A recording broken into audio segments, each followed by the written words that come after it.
ಅಲ್ಲಿ ಸಿ.ಪಿ. ಯೋಗೇಶ್ವರ್ ಅವರು ಕೂಡ ಒಬ್ಬರು ಆಕಾಂಕ್ಷಿಗಳು ಅಂತೇಳಿ ಹಲವಾರು ಬಾರಿ ವ್ಯಕ್ತಪಡಿಸಿದ್ದಾರೆ ಅವರ ಅಭಿಪ್ರಾಯಗಳನ್ನು. ತಪ್ಪು ಅಂತಲೂ ಕೂಡ ನಾನು ಹೇಳೋದಕ್ಕೆ ಸಾಧ್ಯ ಇಲ್ಲ.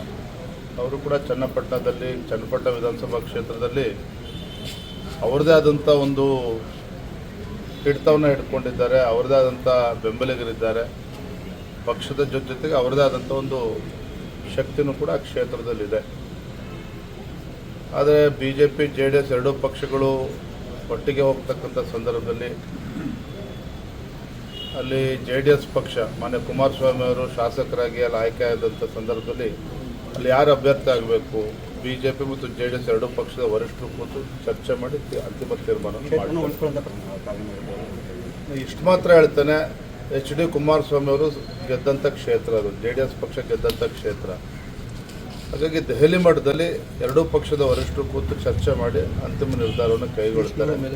ಅಲ್ಲಿವರೆಗೂ ಎಲ್ಲರೂ ಕೂಡ ಸಮಾಧಾನದಲ್ಲಿರಬೇಕು ಅಂತಕ್ಕಂಥ ಶಿಫಾರಸ್ ಮಾಡಿದ್ರೆ ಅಶ್ವತ್ಥನಾರಾಯಣ ಪ್ರಶ್ನೆ ಅಲ್ಲ, ಕೇಂದ್ರದ ವರಿಷ್ಠರು ಕೂತು ಚರ್ಚೆ ಮಾಡಿ ತೀರ್ಮಾನ ಮಾಡ್ತಾರೆ. ನಾನು ಹಿಂದೂ ಕೂಡ ರಾಷ್ಟ್ರೀಯ ಅಧ್ಯಕ್ಷರಲ್ಲಿ ಕಳೆದ 15-20 ದಿನದಿಂದ ನಾನು ಹೋದ ಚರ್ಚೆನೂ ಕೂಡ ಮಾಡಿದ್ದೆ.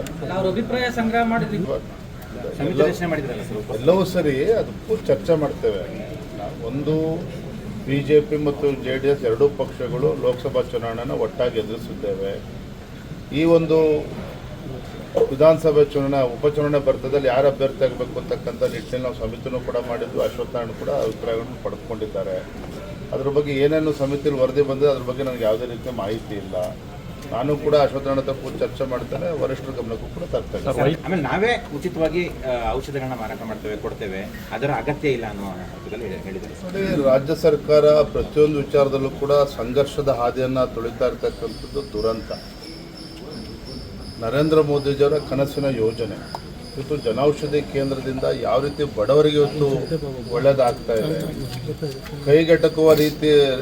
ಕೈಗೆಟಕುವ ದರದಲ್ಲಿ ಇವತ್ತು BP ಇರ್ಬೋದು, ಶುಗರ್ ಇರ್ಬೋದು, ಜನರಿಕ್ ಮೆಡಿಸಿನ್ಸ್ಗಳು ಬಡವರಿಗೆ ಎಷ್ಟು ಒಳ್ಳೆ ರೀತಿ ಸಿಗ್ತಾ ಇದೆ. ಅದ್ರ ಜೊತೆಲಿ ಅವರು ಕೂಡ ಏನು ಕೊಡಬೇಕು ಜೋಡಿಸ್ಲಿ, ಆದರೆ ಅದು ನಿಲ್ಲಿಸ್ತೀನಿ ಅಂತಕ್ಕಂಥದ್ದು ಸರಿಯಲ್ಲ. ಇರುವಂಥ ಸರ್ಕಾರಿ ಆಸ್ಪತ್ರೆಗಳಲ್ಲಿ ಈಗ ಔಷಧಿಗಳು ಕೊಡ್ತಾ ಇರ್ತಕ್ಕಂಥದ್ದು, ಬಟ್ ಇಂಥ ಒಂದು ಇದು ರಾಜಕೀಯವಾಗಿಯೇ ಬೇಕು ಅಂತ ಮಾಡ್ತಾರೆ. ಎಲ್ಲದಕ್ಕೂ ಕೂಡ ನೆನ್ನೆ ನಾನು ಹೊಸಪೇಟೆಗೆ ಹೋಗಿದ್ದೆ. ನಾನು ಅಲ್ಲಿ ನೇರವಾಗಿ ಹೇಳಿದ್ದೇನೆ, ಇವತ್ತು ಕಳೆದ 1 ವರ್ಷದಿಂದ ಅಲ್ಲಿ ಚೀಫ್ ಇಂಜಿನಿಯರ್ ಅಪಾಯಿಂಟ್ ಆಗಿಲ್ಲ ಅಂತ ಹೇಳಿದ್ರೆ ಯಾವ ರೀತಿ ಸರ್ಕಾರ ಆಡಳಿತ ನಡೆಸ್ತಾ ಇದೆ ರಾಜ್ಯದಲ್ಲಿ. ನೆನ್ನೆನೂ ಕೂಡ ನಾನು ಹೇಳಿದ್ದೇನೆ, ಎಲ್ಲೋ ಒಂದು ಕಡೆ ಜಲ ಸಂಪನ್ಮೂಲ ಸಚಿವರು ಇವತ್ತು ಸಂಪನ್ಮೂಲದ ಬಗ್ಗೆನೇ ಹೆಚ್ಚು ತಲೆ ಕೆಡಿಸ್ಕೊಂಡಂಗೆ ಕಾಣ್ತಾರೆ. ಜಲದ ಬಗ್ಗೆನೂ ತಲೆ ಕೆಡಿಸ್ಕೊಂಡಿಲ್ಲ, ರೈತರ ಬಗ್ಗೆನೂ ಕೂಡ ತಲೆ ಕೆಡಿಸ್ಕೊಂಡಿಲ್ಲ. ಮತ್ತೊಂದು ಕಡೆ ಪರಮೇಶ್ವರ್ ಅವರು ಹೇಳ್ತಾರೆ, ಅಲ್ಲಿ ಪಾಪ ಪರಶುರಾಮರು ಏನು ಪ್ರಾಣವನ್ನು ಕಳೆದುಕೊಂಡಿದ್ದಾರೆ, ಇವತ್ತಿಗೂ ಪರಿಹಾರ ಕೊಟ್ಟಿಲ್ಲ. ಎಲ್ಲ ಒಂದು ಕಡೆ ರಾಜ್ಯ ಸರ್ಕಾರದ ಆದ್ಯತೆ ಏನು ಅಂತಕ್ಕಂಥದ್ದು ರಾಜ್ಯದ ಜನರು ಒಂದು ಪ್ರಶ್ನೆ ಮಾಡ್ತಾ ಇದ್ದಾರೆ. ಮತ್ತೊಂದು ಕಡೆ ಜನೌಷಧಿ ಕೇಂದ್ರದ ಬಗ್ಗೆ ಈ ರೀತಿ ಹೇಳಿಕೆ ಕೊಡ್ತಕ್ಕಂಥದ್ದು ಖಂಡಿತ ಸರಿಯಲ್ಲ, ಅದು ಸರಿಯಾದ ಕ್ರಮನೂ ಕೂಡ ಅಲ್ಲ.